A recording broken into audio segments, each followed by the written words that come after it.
uso de palabra por orden de diputados, de más a menos, de menos a más, que luego... No, igual como viene en el programa. Como viene en el programa, sí. Perfecto.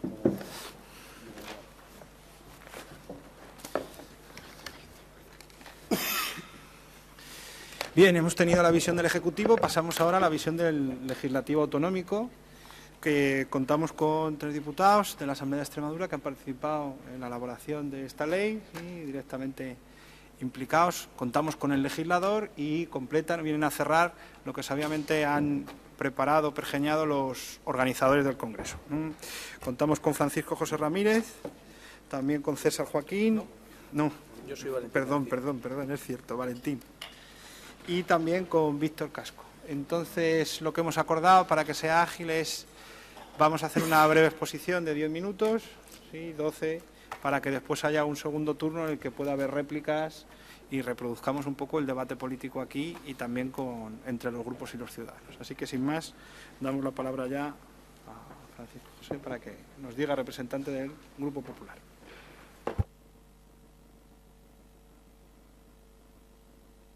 En este curso y agradecer, como no podía ser de otra manera, también a los organizadores de este curso de verano, que creo, y según me comentan los diferentes participantes, está siendo todo un éxito. En mi breve intervención, porque hay que ser breve, yo no hace mucho tiempo estuve en el lado que están ustedes ahora y ya después de 3 días de curso de verano, la última ponencia pues se le hace a uno un poco larga y si encima llegamos aquí los pesados de los políticos a contaros un rollo, pues evidentemente todavía será más larga la espera para terminar este brillante curso. Voy a ser breve. La perspectiva que voy a tratar en mi intervención va a ser la perspectiva del legislador, de parte del legislador como grupo parlamentario. Quiero expresar la postura de mi grupo parlamentario cuando nos enfrentamos a elaborar y a participar en esta ley de gobierno abierto. Lo primero que nos preguntábamos como grupo parlamentario era ¿por qué una ley de gobierno abierto? ¿Por qué ahora una ley de gobierno abierto? Bien, nos hicimos esta reflexión y hay que partir de un marco normativo básico, como es el Estatuto de Autonomía de Extremadura, donde invita a la Administración regional a que en toda su actuación debe estar regida bajo el principio de la transparencia.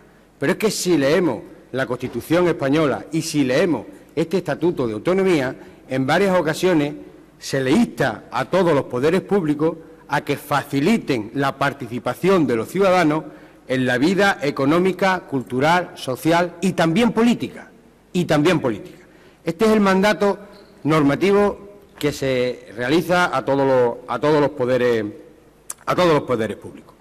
Partiendo de ese marco normativo, es cierto que en la actualidad padecemos una crisis, pero una crisis que no solo tiene un carácter económico, también tiene un carácter político o de representación. El ciudadano está cuestionando muchas veces las instituciones y la forma en que tienen de trabajar esas administraciones o esos gobiernos. ¿Por qué? Ciudadanos cada vez más formados, cada vez más informados, que utilizan las nuevas tecnologías y que hay que decirlo claro, no se conforman ya solamente con votar cada 4 años.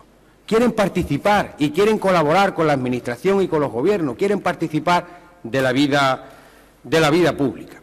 Es decir, los ciudadanos lo que nos están demandando a los poderes públicos, a nosotros como legislador y a los partidos políticos, es que pasemos de una democracia puramente representativa a una democracia participativa, donde los ciudadanos se sientan cómplices con la Administración. Que evidentemente, como decía el consejero, hay que optimizar costes, hay que optimizar recursos y en la nueva era que estamos ahora de las tecnologías pasa indiscutiblemente por el uso de estas nuevas tecnologías para implantar estas ideas.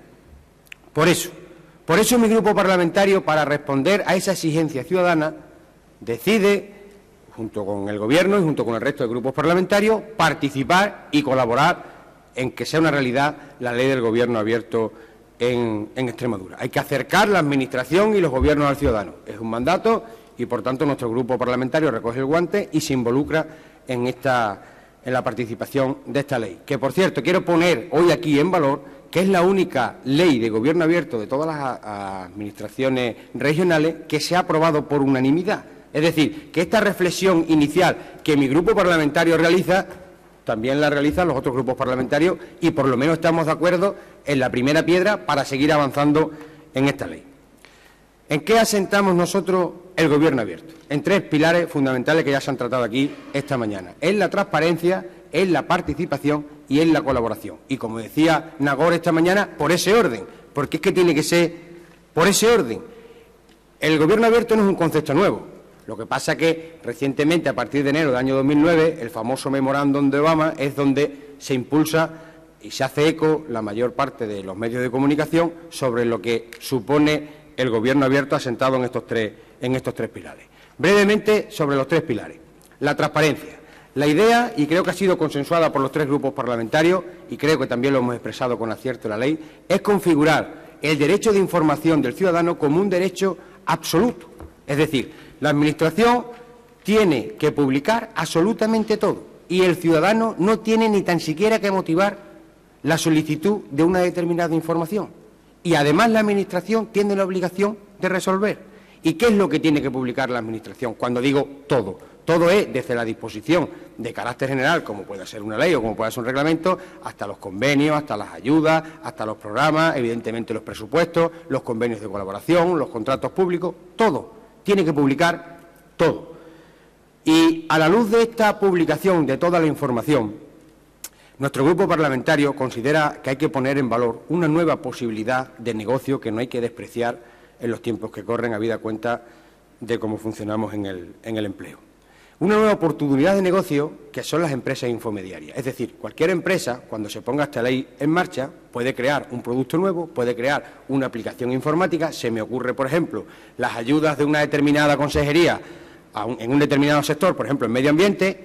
Como los datos tienen que estar en formato reutilizable, que los puedan cruzar, que los puedan utilizar, ofrecerle a las empresas que operan en ese sector ese producto, ese valor añadido y crear no solamente innovación, sino también puestos de trabajo. Eso es importante y como grupo parlamentario me gustaría resaltarlo. Pero claro, también hay que ser conscientes que lo que no hemos hecho en 30 años de democracia no podemos decirle al Gobierno que lo haga en 2 semanas o en un mes.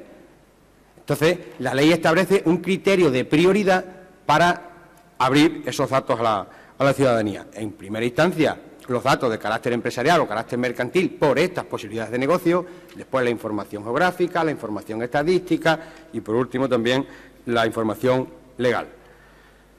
Bien, el derecho a información, como decía, se ha configurado de forma absoluta, pero claro, tiene unas excepciones y unos límites, como todos los derechos, por muy fundamentales que sean y vengan recogidos también incluso en nuestra propia Constitución. Siempre hay excepciones y siempre hay límites. Las excepciones y los límites son de sentido común, porque las excepciones vienen establecidas, pues, documentación que sea de apoyo o sea auxiliar a otra documentación importante o una documentación interna, una comunicación interna entre las diferentes consejerías o que esa documentación sirva de base para publicar una disposición de carácter general. Por lo tanto, esas excepciones que marca la propia ley son de sentido común. ¿Qué le voy a facilitar yo a un ciudadano una determinada información que es una comunicación interna entre la consejería que no tiene ninguna trascendencia? Lo que le importa al ciudadano es la resolución final o la política que esté llevando a cabo esa consejería expresada en cualquier tipo de documento y de formato. Y como decía, también se establecen unos límites que son de sentido común. La igualdad de partes en el procedimiento judicial o la función de vigilancia, inspección y control de la Administración. Claro, imagínense ustedes que cualquier ciudadano dice, oiga, dígame usted, Administración, esta semana dónde va a estar la inspección de trabajo. Sí, hombre, claro, es que hay que ser, eso es sentido común, Igual que, por ejemplo, respetar las leyes del Estado que impidan dar una comunicación al ciudadano. Se me ocurre la Ley de Seguridad Ciudadana en materia de terrorismo. Pues evidentemente no va a publicar el Gobierno las actuaciones que pueda estar llevando a cabo en materia de terrorismo o, por ejemplo, la propiedad intelectual o la propiedad industrial. Yo no puedo pedirle a la Administración que me desvele la fórmula secreta de la Coca-Cola, porque para eso tiene una patente y eso, el secreto está protegido, ¿no? O los datos fiscales de las personas. Por lo tanto, se me ocurre que son límites establecidos con mucho sentido común. Y tan sentido común están establecidos y tan absoluto configuramos el derecho de información del ciudadano que estos límites deben interpretarse con proporcionalidad, atendiendo al objeto y atendiendo a la finalidad de estos límites. Y, como decía, una interpretación restrictiva exclusivamente de los límites que se enumeran en la ley, que en cualquier caso hay que ponderar los intereses afectados, y también cuando estemos hablando de que un ciudadano pida a la Administración una información que afecte a un derecho personal, la Administración está obligada a dárselo.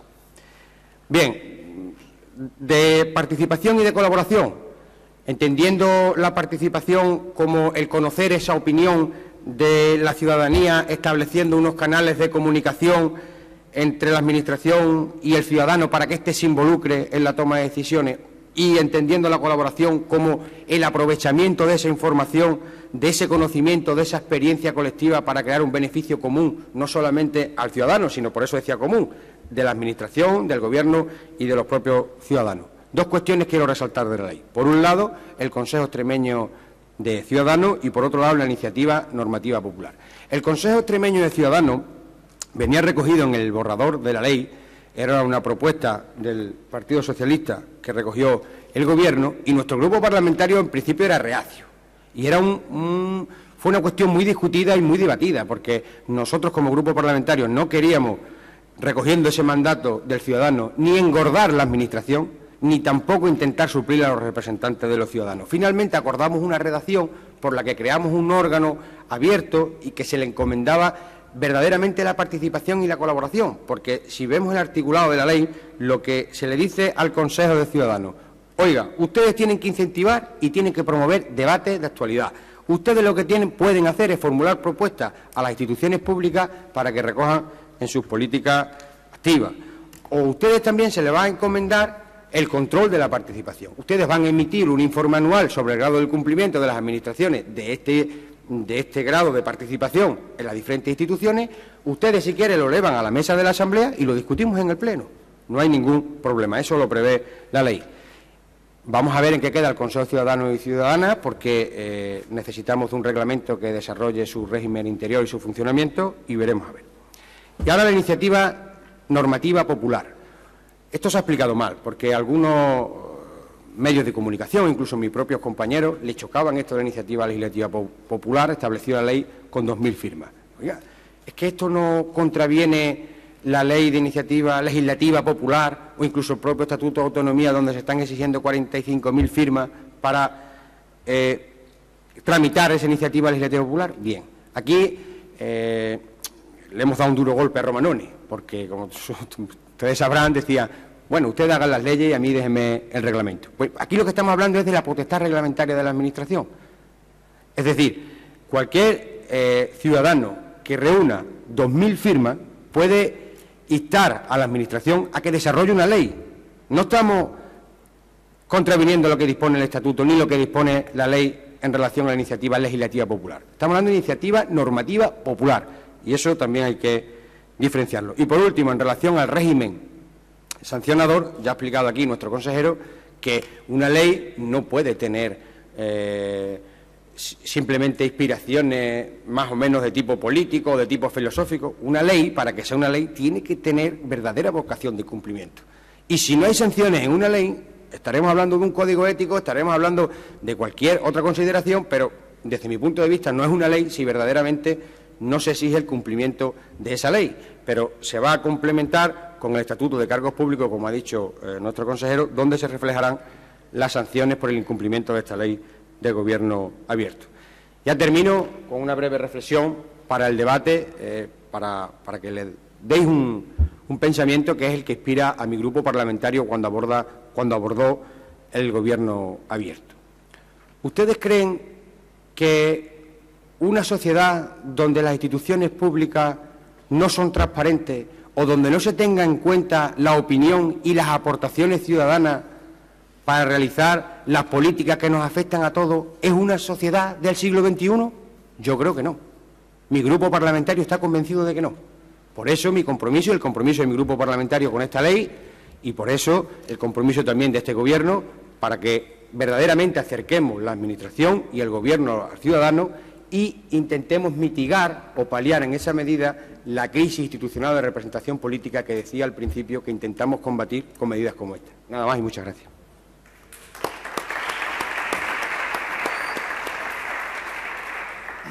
Interviene ahora también de tiempo y el diputado Valentín García por el Grupo Parlamentario Socialista Regionalistas. Muchas gracias. Buenos días de nuevo. No tenía yo pensado saludarles hoy de nuevo, pero tengo que disculpar a mi compañero César Ramos, que ha tenido un contratiempo familiar y le ha impedido estar aquí. Y los que le conocen saben bien que tiene que haber sido un contratiempo muy gordo, muy importante para no estar aquí debatiendo de gobierno abierto con Francisco Ramírez y con Víctor Casco. Francisco Ramírez ha hecho un recorrido por todo el contenido de la ley, lo cual me exime a mí de hacer el mismo recorrido, porque es un recorrido desde el principio hasta el final de la ley. Yo aportaré algunas reflexiones de cómo lo vemos y por qué hemos llegado a esta situación. Esta ley tiene una peculiaridad que supongo que todos ustedes conocen, y es que ha sido una propuesta de ley de los grupos parlamentarios. La iniciativa legislativa en la Asamblea la puede llevar el Gobierno o la pueden llevar los grupos parlamentarios. En esta ocasión ha sido a iniciativa de los grupos parlamentarios cómo ha nacido esta ley y cómo se ha desarrollado.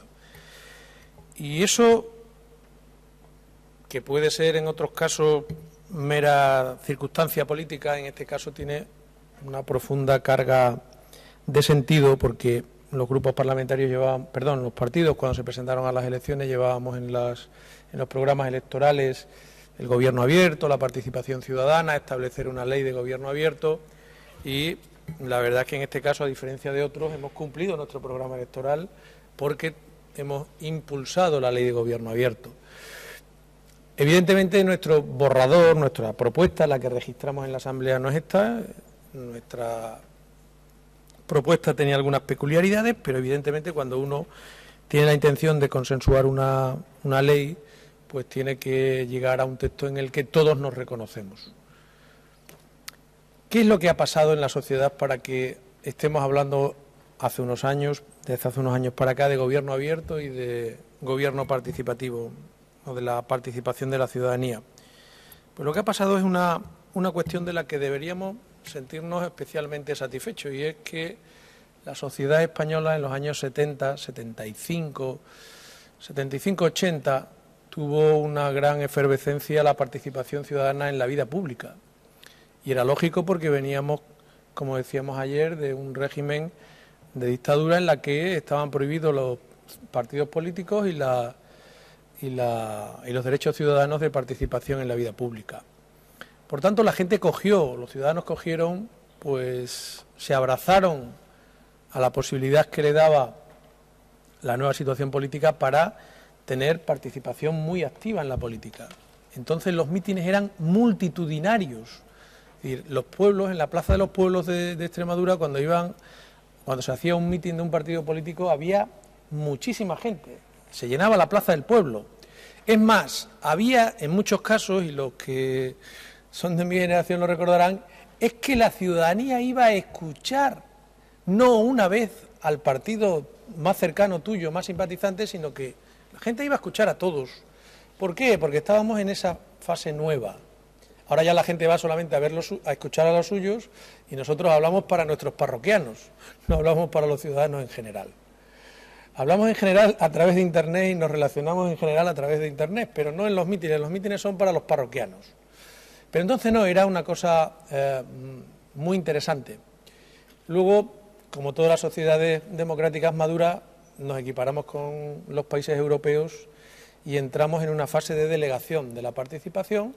Los partidos, las instituciones se consolidaron y los ciudadanos se dedicaron principalmente a la vida privada, en el buen sentido de la vida privada, y delegaron en sus representantes los asuntos públicos.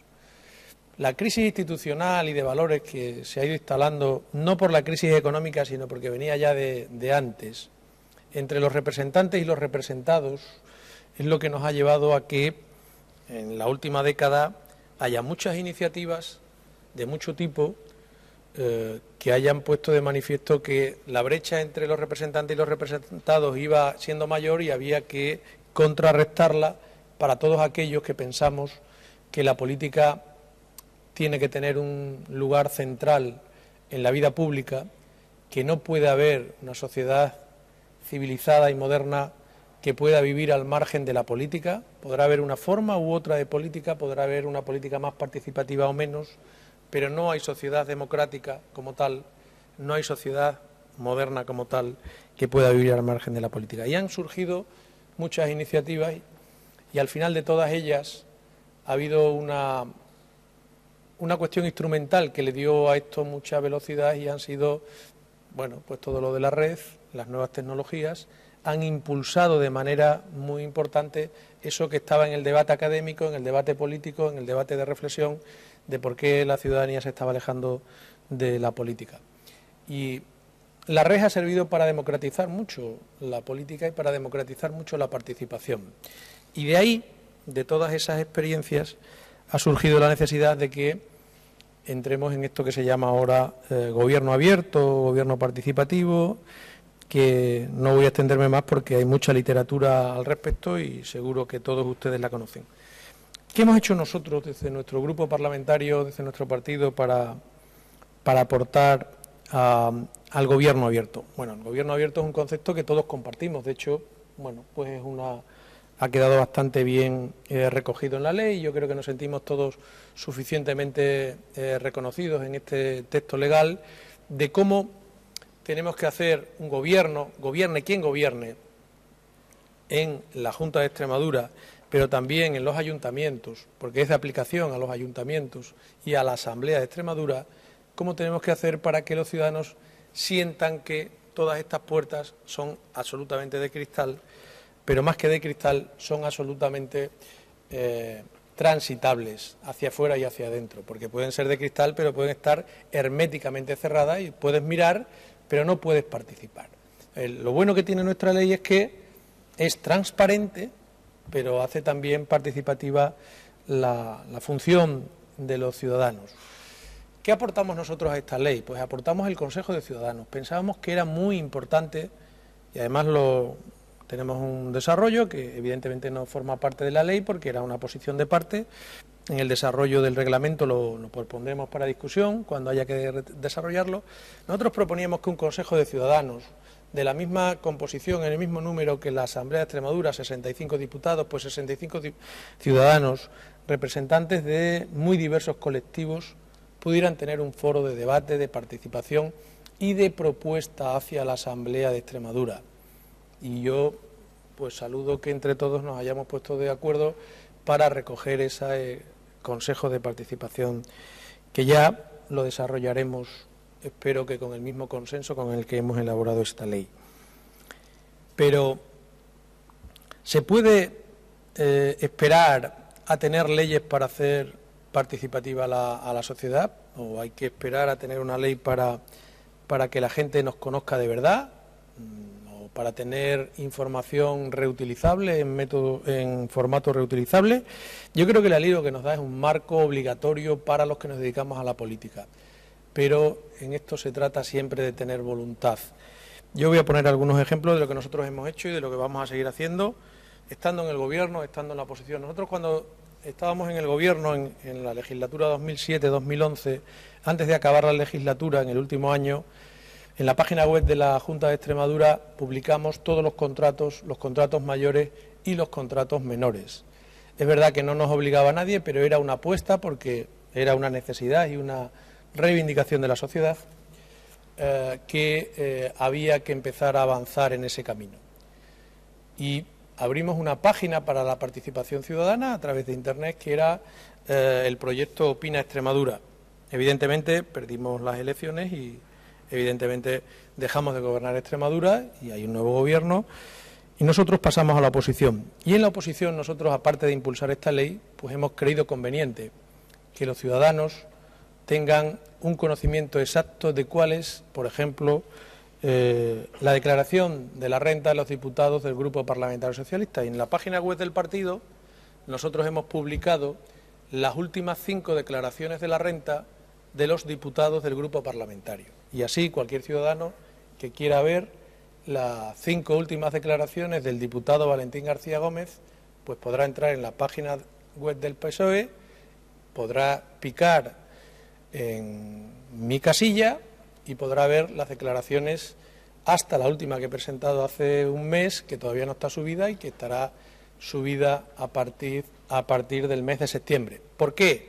Porque entendemos que las leyes nos permiten abrir campos, pero nosotros, los que nos dedicamos a la política, tenemos que extender esos límites más allá de lo que la ley nos obligue, porque la ley siempre nos dará unos mínimos, pero será la voluntad política de los que hoy estamos dedicándonos a la política la que de verdad permitirá ir abriendo los campos que la ley hoy nos permite, que es una experiencia positiva y que yo espero que los ciudadanos puedan usar en toda su extensión, y como estoy llegando al límite de tiempo, pues lo dejamos para el debate.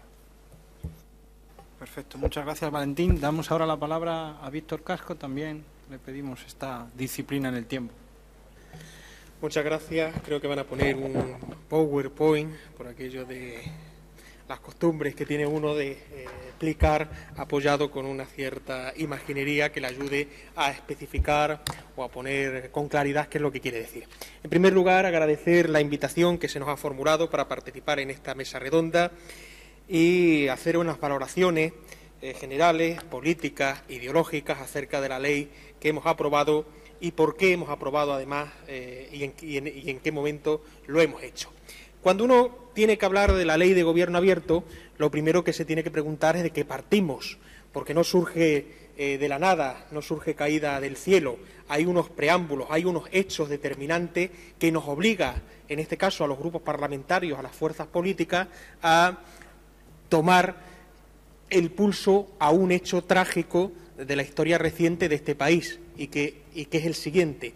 Somos el último país, en relación a los países europeos de envergadura, de importancia, el último país que llega a las leyes de transparencia o a las leyes de acceso a la información o a las leyes de gobierno abierto. El único país con más de 1 millón de habitantes que carece de una ley de transparencia. El único país donde, por ejemplo, los documentos oficiales no se tienen que publicar pasado un determinado tiempo. En el mundo anglosajón, en Estados Unidos, en Inglaterra, en Francia, en otros países, cuando pasa un determinado periodo de tiempo, que puede ir de 5 a 30 años, cualquier información pública se publica inmediatamente, incluso correos electrónicos que hayan pertenecido a dirigentes de gobiernos, como sucedió en el caso de Alaska, ¿no? Fue uno de los casos más llamativos. Sin embargo, aquí en España durante muchos años no. En Extremadura hubo que esperar hasta la 7ª legislatura para que existiera el portal Extremadura Opina, y fue muy limitado. Y también en Extremadura es una de las pocas regiones, una de las pocas comunidades españolas donde la iniciativa legislativa popular, uno de los pocos instrumentos que tienen los ciudadanos en su mano para poder condicionar la política de su comunidad, poder presentar una ley, aquí se exigía nada menos que 50.000 firmas, lo que ha hecho que en 30 años solo se hayan presentado 2 iniciativas legislativas populares, ninguna de ellas aprobada, frente a Canarias, donde llevan 25, porque exigen 5.000 firmas, o Cataluña, donde se exigen precisamente 50.000 firmas, y tenéis en cuenta la población, el número total de población que hay en Cataluña. Bien, por lo tanto, nosotros teníamos un déficit de partida en esta región y hemos tenido un déficit también de partida en este país. ¿Y por qué ha existido ese déficit de partida? Valentín hablaba de los años 80, cuando los partidos, además partidos de masa, se convertían en los vehículos fundamentales de participación ciudadana en la política. De hecho, durante muchos años ha sido la única forma en la que un ciudadano podía intervenir de manera directa en la política, siendo afiliado a un partido político. Eso ha determinado buena parte de los condicionantes legislativos que han existido en este país, la consideración de los partidos como la única herramienta de intervención política en la sociedad. Pero además ha generado también, se hizo a partir de los años 80, un problema, y era la forma en la que se organizaban esos mismos partidos con sus correspondientes jefes, cabecillas y abusones. Si alguien quiere conocer cómo funciona esa tribu de los partidos políticos, yo pertenezco a una de ellas, que es a Izquierda Unida, le recomiendo que lea le recomiendo que lea un libro de Marvin Harris, del antropólogo Marvin Harris, que se llama precisamente así, Jefes, Cabecillas y Abusones. Durante demasiado tiempo, en los partidos políticos, la disciplina hacia el líder, la obediencia ciega hacia el jefe de turno, ha sido el pan de cada día, con un funcionamiento casi jesuita o jesuística. Los jesuitas tenían tres obligaciones y añadían un cuarto voto de obediencia estricto, que era al Papa. Un jesuita no podía contradecir jamás ni llevarle la contraria a cualquier decisión que tomara el Papa. San Ignacio de Loyola, cuando especificaba cómo debía ser esa obediencia hacia el Papa, decía que los jesuitas tenían que comportarse perín de az cadáver, disciplinados, rígidos como un cadáver. Lo que diga el Papa se lleva a cabo. No cabe ninguna otra discusión. Y ese perín de az cadáver también ha funcionado a veces en la política en relación con los distintos líderes de los cuales nos hemos dotado, que ha hecho que ante preguntas, por ejemplo, como estas que yo he recogido, los partidos políticos no se hayan escandalizado. E incluso la sociedad, que también ha asumido ese discurso del líder carismático, tampoco lo haya puesto en cuestión. Hay dos ejemplos que yo podría haber puesto muchos más, pero he querido poner estos dos ejemplos de lo que durante muchos años ha sido la cultura de la transparencia. Ante un problema de envergadura que tuvo Juan Carlos Rodríguez Ibarra en relación a la oficina de expresidente, porque supuso un gasto considerable la misma, la respuesta que él dio ante los medios de comunicación cuando le reclamaban una respuesta es que le pregunten al maestro Armero. No tengo obligación de responder. Durante muchos años eso ha sido la cultura de buena parte de nuestros dirigentes. Solo hay que ver a Rajoy ahora. No tengo que responder, dice él. No está obligado. Pues por supuesto que está obligado. Cualquier cargo institucional, cualquier cargo público está obligado a responder, en primer lugar, ante la sede parlamentaria y, en segundo lugar, ante los ciudadanos acerca de su gestión. Los anglosajones también lo tienen muy desarrollado. La rendición de responsabilidades. Creo que el término, y yo no he estudiado inglés, es accountability o algo parecido en ese idioma que yo no manejo. Rendición de responsabilidades. Sin embargo, aquí esa cultura no ha existido. Otro ejemplo es la respuesta que dio, y estamos hablando ya de la estricta actualidad, el gobierno del señor Monago, a un diputado de esta casa, Rodríguez Osuna, diputado del Partido Socialista, cuando le reclamaba información al gobierno acerca de cuánto había costado determinados eventos que se habían producido precisamente en la Asamblea de Extremadura por parte del gobierno, una serie de actividades relacionadas con los empresarios. Y la respuesta del gobierno fue que había costado conforme a los precios de mercado, sin indicar el coste total que eso había supuesto. Bien, esas son respuestas que, sin ningún género de duda, ese concepto que ha habido durante demasiados años de lo que debe ser el gobierno ha motivado un desencanto de la ciudadanía, que se ha unido además a otra cosa que ha producido ese desencanto, y es la doble vara de medir con la que a veces se ha actuado en política. Por ejemplo, la rapidez legislativa y ejecutiva que se puede dar un gobierno para indultar, en este caso, a Alfredo Sainz, que había sido condenado por los tribunales, incluso cuando el tribunal, si no me equivoco, fue el Supremo, retiró ese indulto, lo consideró ilegal, el Supremo o el Constitucional, ahora tengo la duda, se hizo un cambio normativo inmediato para que pudiera seguir ejerciendo sus funciones como banquero. Y, sin embargo, frente a esa rapidez con la que habían actuado dos gobiernos de esta nación, contrastaba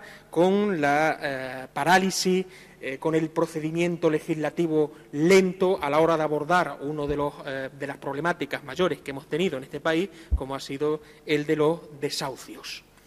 Por lo tanto, ante esa situación, que es lo que hemos tenido hasta ahora, nosotros, los grupos parlamentarios, Izquierda Unida, ha querido, en el caso que nos compete, donde tenemos capacidad normativa, capacidad legislativa en Extremadura, hemos querido cambiar determinadas formas de actuación. Primero hay que quitarse el miedo a la transparencia. Esta figura, esta viñeta del roto en el país, la dedicaba a aquellos diputados que se habían reunido junto a Draghi a puerta cerrada, es decir, sin que los ciudadanos pudieran saber nada de lo que estaban cometiendo, de lo que estaban comentando. Nosotros nos tenemos que quitar ese miedo a la transparencia, aunque sea duro.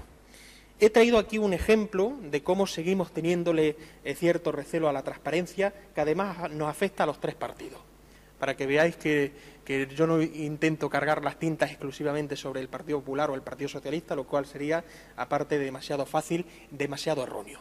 En el Parlamento andaluz, el Partido Socialista, el Partido Popular e Izquierda Unida decidieron subirse el salario, el sueldo de diputados, en el caso de los portavoces adjuntos y las dietas semanales.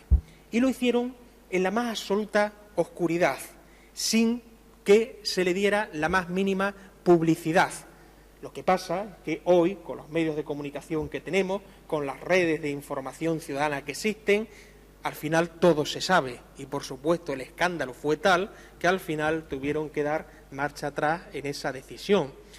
Aquí hay dos cosas criticables. Una, que se puede compartir o no, el hecho de que un diputado se suba el sueldo. Bien. Pero, desde luego, lo que no puede ser asumido por nadie es que si toma esa decisión se quiere hacer a escondidas, sin luz y taquígrafo, en comandita, sin que nadie se entere.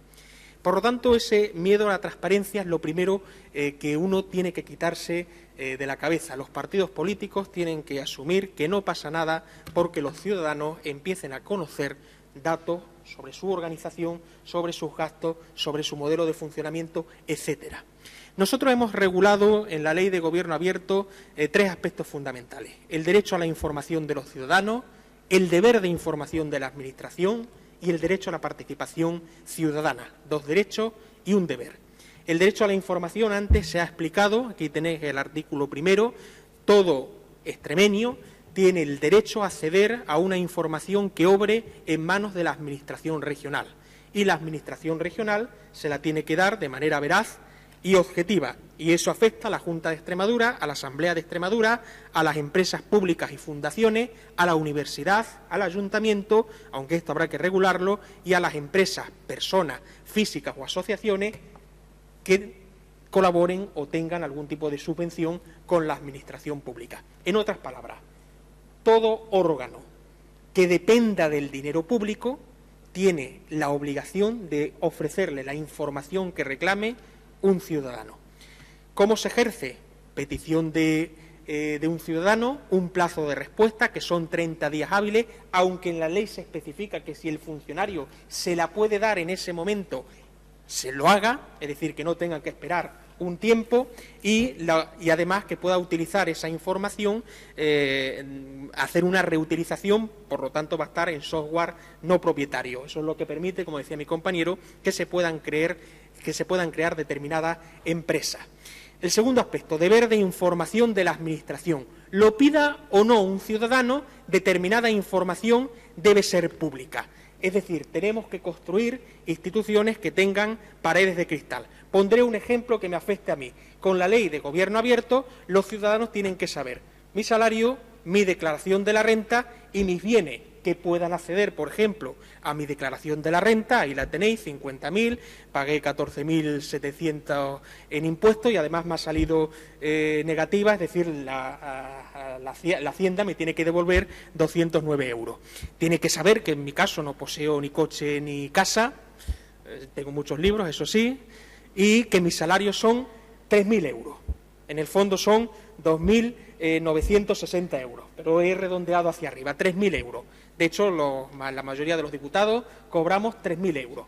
Eso lo tiene que saber un ciudadano. Y si alguien se ofende y se molesta y me echa en cara que cobro 3.000 euros, es que tiene todo el deber de hacerlo. Si no quiero que me lo echen en cara, no debo ser diputado, no debo participar en política o participo en política mediante otros instrumentos que están a la mano de cualquier ciudadano. Pero en todo caso, como en la defensa de esta ley yo especifiqué, una de las cosas que nosotros nos tenemos que acostumbrar es que determinado grado de privacidad ya no lo podemos tener. es decir, tiene que estar limitado para un político.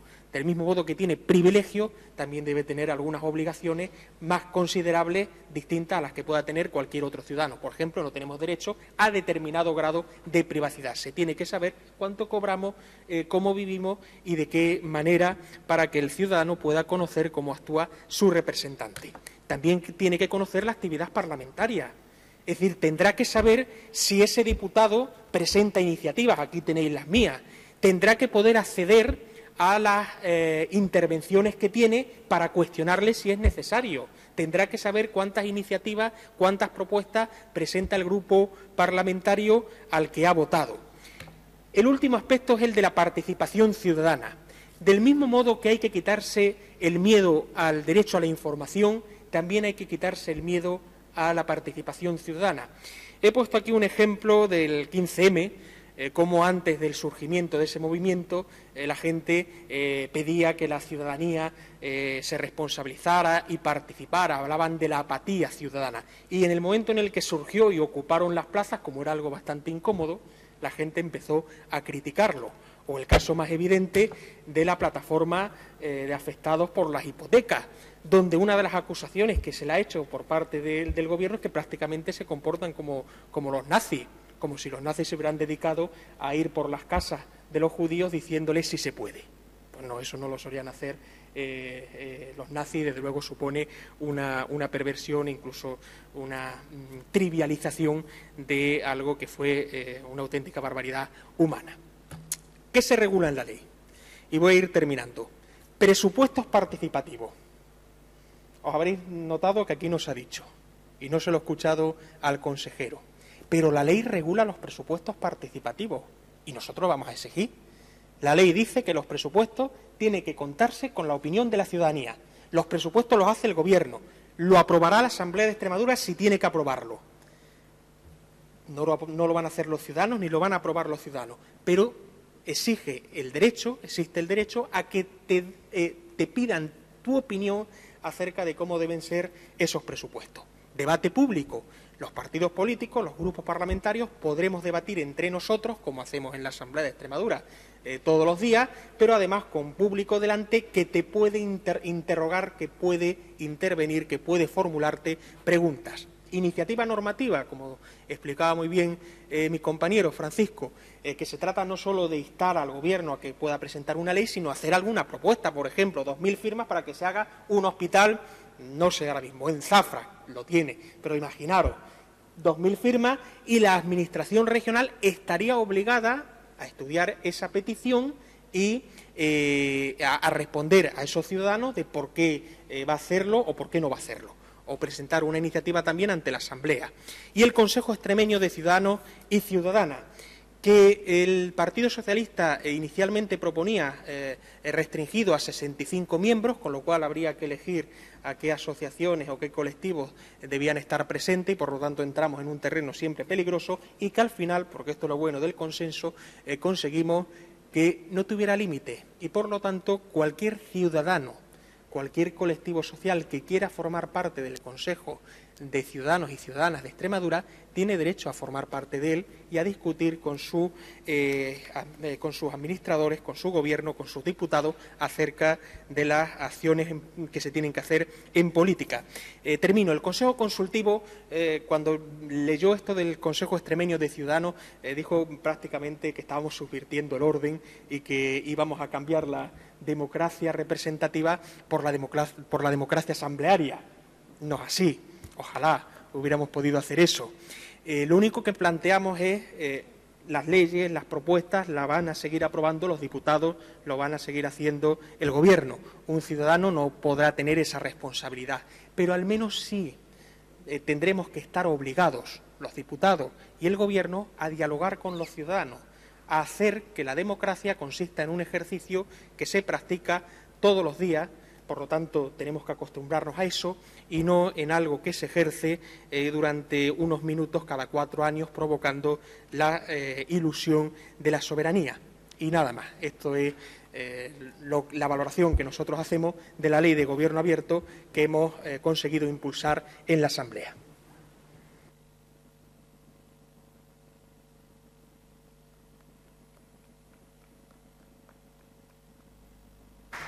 Bien, activamos ahora un turno de réplicas entre los miembros de la mesa circunscrito a 1 minuto, ¿sí? Para poder dar después algún tipo de plazo a los ciudadanos efectivamente para practicar el gobierno abierto.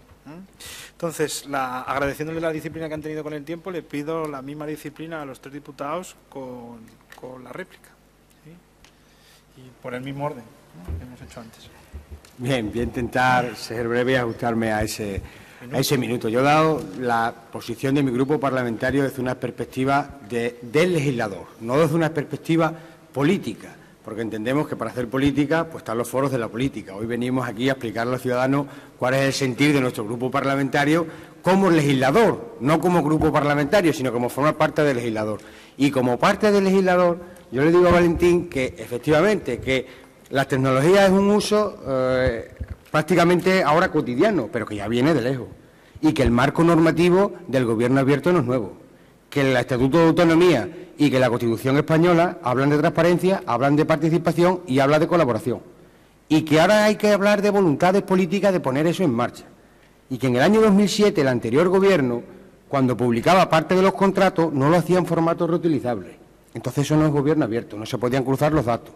Y que esta ley de gobierno abierto obliga a la Administración, porque como no había voluntad política en el Gobierno de la Nación por ningún partido, sea el partido que sea del Partido Popular, sea de Izquierda Unida, sea del Partido Socialista, no había ninguna voluntad, y en nuestra región por un único partido, que es el que ha gobernado, como no había voluntad política, pues no hemos tenido más remedio que acercar esa Administración y esos gobiernos al ciudadano, obligando al Gobierno y obligando a las instituciones públicas a través de una ley. Hay otras comunidades autónomas que no lo entienden así, por ejemplo, Andalucía.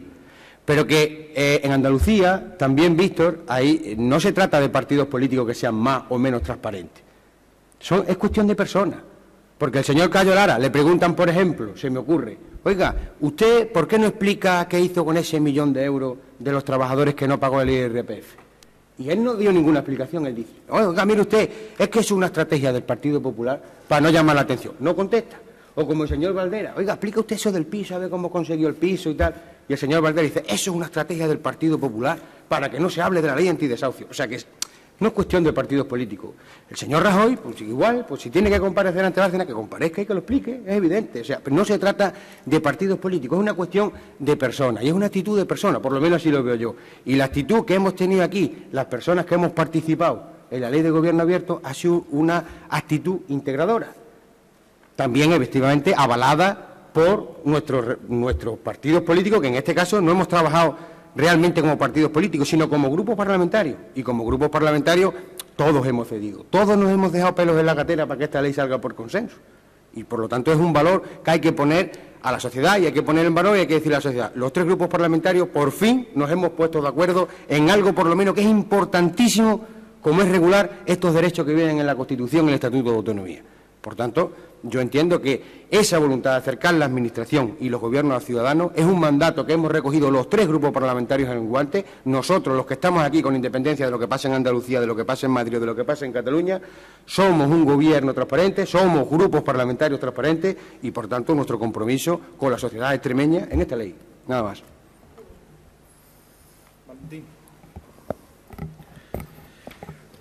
Yo conozco políticos que no son legisladores, pero no conozco a ningún legislador que no sea político. Yo cuando me siento aquí, invitado a este curso, no me siento porque yo sea un estudioso de las leyes, me siento como político y he hecho una intervención política. Es más, he hecho una intervención política elegante, sin pegarle patadas a nadie en la espinilla, porque yo solamente he dicho que nosotros, cuando no había ley de gobierno abierto, nosotros, los socialistas, en la Junta de Extremadura, publicamos la relación completa en el año 2011 de los contratos menores y de los contratos mayores. No he tenido ni siquiera la delicadeza de decir lo que hace el Gobierno ahora. Yo sé que cuando, dentro de unos meses, porque hay 6 meses para la entrada en vigor, se ponga en vigor, se van a publicar todos. Pero he tenido la delicadeza de no decir lo que hace ahora el Gobierno. Entonces no hace falta, para ser políticos, darnos patadas en las espinillas, ni para ser legisladores tampoco. Cuando yo he dicho que nosotros hemos publicado, teníamos una plataforma de participación que era Opina Extremadura, no he dicho Nada, he dicho cuando perdimos las elecciones nos fuimos y ahora hay un nuevo gobierno, punto. He tenido la elegancia de no daros ninguna patada por debajo de la mesa para decir lo que está haciendo el gobierno. Lo tendrá que explicar el gobierno lo que está haciendo. Si yo lo que estoy poniendo en valor lo que nosotros hicimos sin que ninguna ley nos obligara. Y no hay ninguna ley que nos obligue a los diputados del Grupo Parlamentario Socialista a publicar nuestras 5 últimas declaraciones de la renta. No hay nadie que lo haya hecho en Extremadura y nosotros hemos cogido y hemos colgado nuestras 5 declaraciones de la renta en la página web del partido para que cualquier ciudadano que quiera verlo lo vea. No hace falta, para ser legislador / político, no contar cada uno lo que hace, sin necesidad de contar lo que hagan otros. Cada uno que contemos lo que hagamos, pero no hace falta aquí, ante los alumnos de este curso, que nos digamos lo que nos decimos en la tribuna, que eso ya no lo decimos en la tribuna. Aquí venimos no a contarle el contenido de la ley como legisladores, sino a contarle como diputados lo que cada grupo político entiende por transparencia, por participación, la práctica política que cada uno haya tenido, la que estamos teniendo, los que estuvimos en el gobierno, los que ahora estamos en la oposición, pero desde luego no conozco a ningún legislador que no sea político. Víctor. Sí, la verdad es que si entramos en ese terreno, vamos a ver, nos ha faltado durante demasiados años esa cultura de la participación y esa cultura de rendir cuentas ante nuestros electores. Y probablemente tengamos que seguir haciendo un esfuerzo ímprobo en los siguientes meses, porque no ha sido la cultura que ha predominado en este país. No ha predominado ni en los gobiernos del PSOE anterior, ni en los gobiernos del Partido Popular, ni ha predominado incluso en los gobiernos de Izquierda Unida, en muchísimas ocasiones. Por lo tanto, todas las fuerzas políticas, el PNV, CIU, todas las fuerzas políticas han cometido el mismo pecado. Probablemente, y lo decía el consejero, y por una vez voy a compartirlo, porque también hemos tenido una ciudadanía en esos aspectos poco crítica. Es decir, hemos tenido que esperar al 15M a determinadas movilizaciones ciudadanas, precisamente en un periodo de crisis económica, para que se empiece a reclamar eso. Pero antes no, la gente lo asumía sin mayor problema. Incluso se asumía la corrupción, ¿no? Había una cultura de aceptación acrítica de las barbaridades que podía hacer cualquiera de los partidos. En todo caso, ahora nosotros tenemos una ley, porque a veces también hay que obligar a los legisladores, y vamos a ver si somos capaces en Extremadura de romper esa cultura de lo oscuro que ha primado tanto en la política española. Desde luego, el instrumento está ahí. Ahora veremos si hay capacidad o no de llevarlo a cabo. Bueno, pues como vemos, incluso en las leyes con consenso, ¿sí?, existen sus ciertas discrepancias que son sanas en política y necesarias, ¿no? A veces más en las leyes con consenso. Y más en las leyes con consenso. Abrimos un turno muy breve también para intervenciones telegráficas, preguntas, aprovechando que tenemos aquí a los 3 diputados. ¿Alguna cuestión? Claro, siendo viernes, sí, a estas horas. 3 días de curso. Y además habiendo consenso. Una muy breve.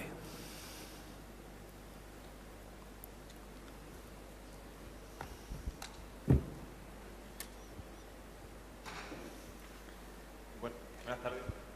Quería hacer una pregunta dirigida a los 3 ponentes, representantes de los distintos grupos parlamentarios.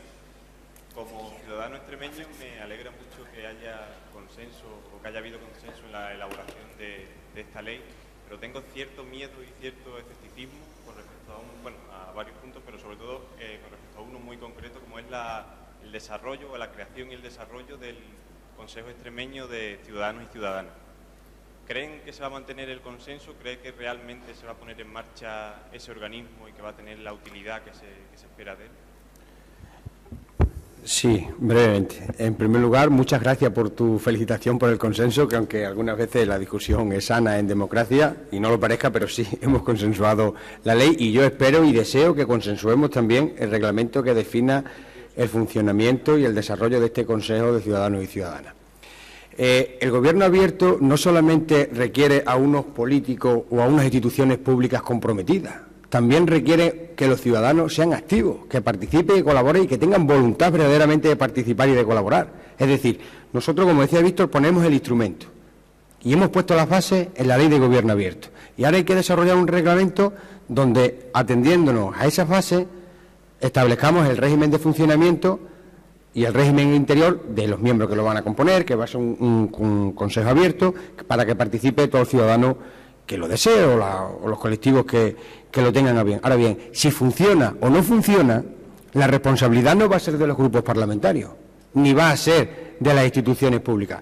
Nosotros tenemos previsto en esa primera reunión ir, explicar la ley e intentar ayudar en todo lo que podamos, pero también el ciudadano tiene que ser activo. Por lo tanto, yo creo que el ciudadano, si se conciencia lo que es la colaboración, lo que es la participación y quiere implicarse en la vida pública, ese es el instrumento. Y si quiere controlar la participación, va a hacerlo a través de ese instrumento. Por tanto, que funcione o no, que sea un éxito o sea un fracaso, dependerá también de la implicación ciudadana. Sí, brevemente. Bueno, lo que se hace por consenso no quiere decir que sea con uniformidad de criterio ni de pensamiento. Se hace desde posiciones muy distintas, por tanto hay que debatir mucho. Y luego quedan flecos para seguir debatiendo.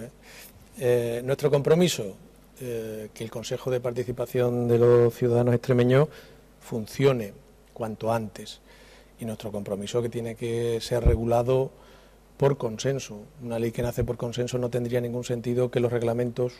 Esta ley es una ley peculiar, porque este reglamento lo tiene que hacer la Asamblea, no lo va a hacer el Gobierno. Por tanto, estamos ante un escenario nuevo.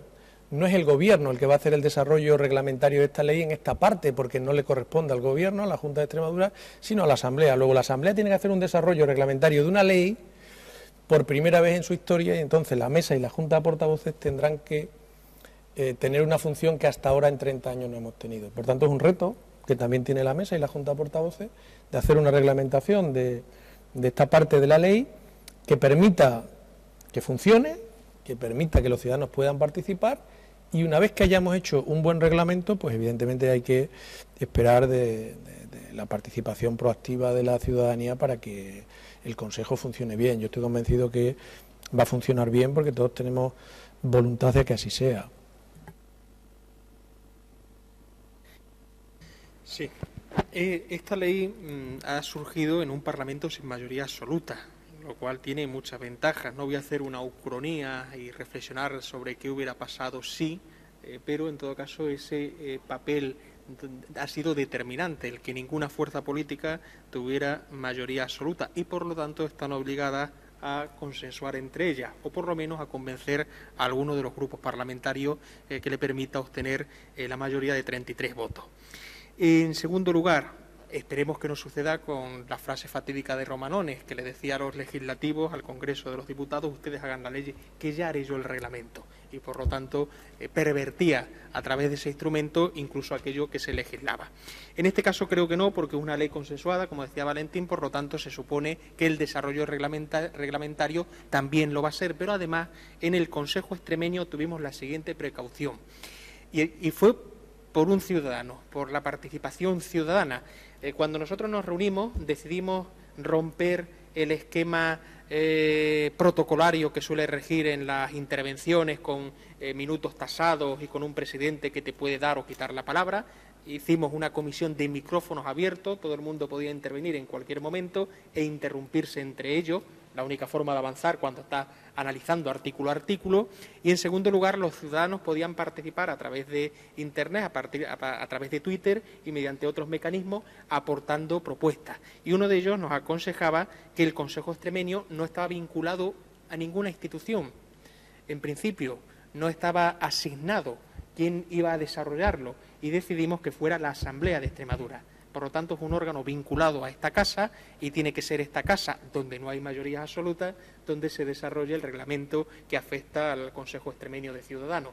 Por lo tanto, si se hace mal, la responsabilidad evidentemente va a ser de los grupos parlamentarios y no del Gobierno. Bien, pues con esto concluimos la dilatada jornada de la mañana, lo intensa, sí, por lo interesante, que no hemos casi parado ni para tomar aliento, y en esta misma tónica vamos a dar paso a la clausura. Sí, yo quisiera dar las gracias a los ponentes, quisiera dar otra vez gracias a la organización del curso y al director, el señor Ciriero, por contar con el área de Derecho Constitucional. Gracias a todos los asistentes que han estado aquí, gracias a todos los que nos están viendo por estas vías de Open Government, sí, pues desde Castuera, ¿no?, o de donde fuere, ¿no? A todos ellos ellos un saludo y damos paso ya a la ceremonia oficial de clausura del curso. Muchas gracias.